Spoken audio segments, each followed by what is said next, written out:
Welcome to Study Loop.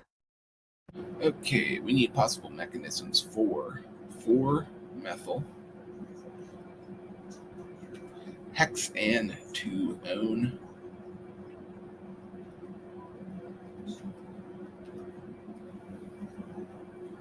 from 3-methyl pentanal.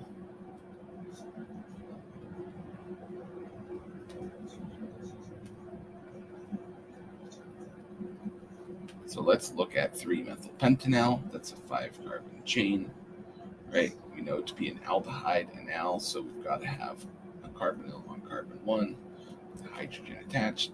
And if the methyl is on carbon 3, this is 1, 2, 3. That is 3-methyl pentanal. Let's look at what the product was.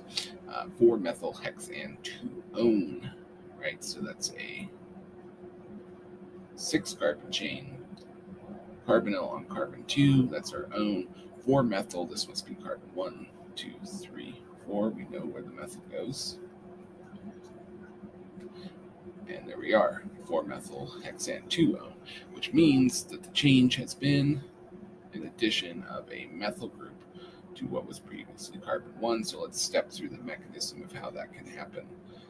One of the ways that we know to increase the length of a carbon chain when we have an aldehyde is with Grignard reagents such as CH3, MgBr, right, methyl magnesium bromide, in which the bond between the carbon and the magnesium will go on to attack the carbonyl-carbon, right, breaking the carbon-magnesium bond, but creating a new carbon-carbon bond, product of which, furthermore, the double bond between carbon and oxygen, one of them swings up onto oxygen as a lone pair, creating a negatively charged alkoxide. And now we have a CH3 here, which I won't draw as a CH3 because this is a bond line drawing, so we simply draw the line terminating here. We know that means CH3. Note that the hydrogen is still here, right? It's just not going to be accented, right? So this is an alkoxide. At this point, we would protonate to give us an alcohol. Now we would have the alcohol, and then the final step here would be oxidation of our alcohol, for which we have no formal mechanisms. So we will say PCC will take us to the final product, right? There are other oxidating reagents that we could use, but the classic one would be PCC. So there we go. That's A. And then let's talk about B. Base catalyzed addition of water to an aldehyde. Okay, if we have some aldehyde, right, and we have base catalyzed addition of water, where this starts out with is a hydroxyl group acting as a nucleophile, swinging the double bond up onto oxygen.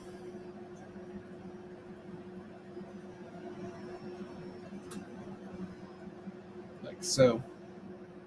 We have a new bond to OH, our hydroxyl, as well as the hydrogen that was previously there. It's tetrahedral alkoxide. And finally, one of the water molecules present, right? This is aqueous sodium hydroxide, will protonate the alcohol, generating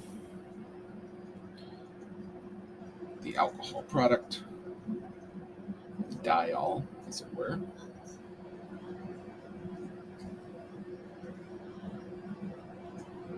As well as this, you'll note, generates a new molecule or replenishes our hydroxide, right? So the hydroxide is really acting as a catalyst in this reaction, not being consumed, so to speak.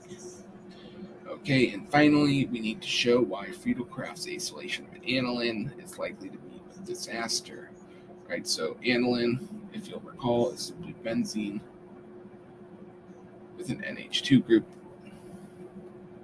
like so. And recall that friedelCraft's acylation,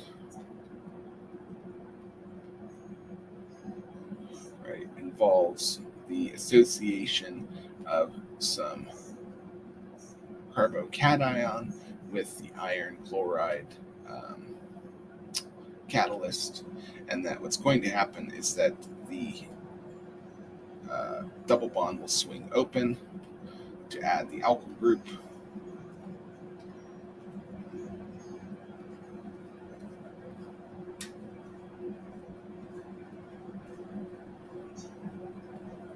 At an ortho or para position. Here, let's say ortho, it doesn't really matter.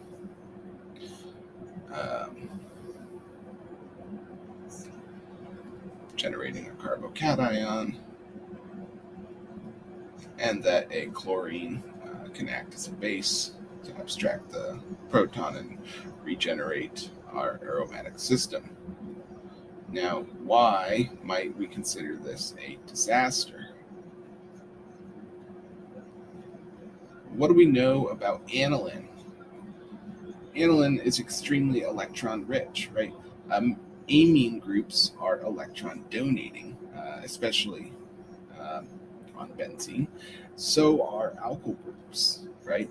And so what's happened is we've gone from a relatively reactive molecule, aniline, added an alkyl group, and generated what is an even more reactive molecule, meaning our product is more reactive than our initial reactant.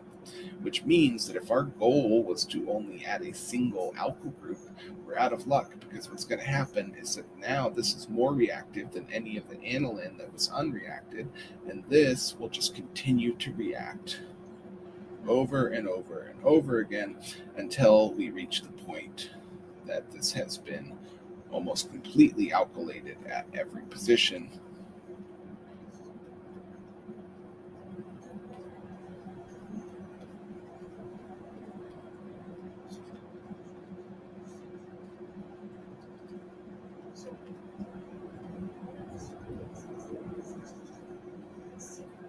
And we call this over alkylation. So generally, we can't do friedelCraft's alkylation on benzenes that have electron donating groups, and instead we must use other methods for installing alkyl groups, or at least converting the amine through chemical means after the fact.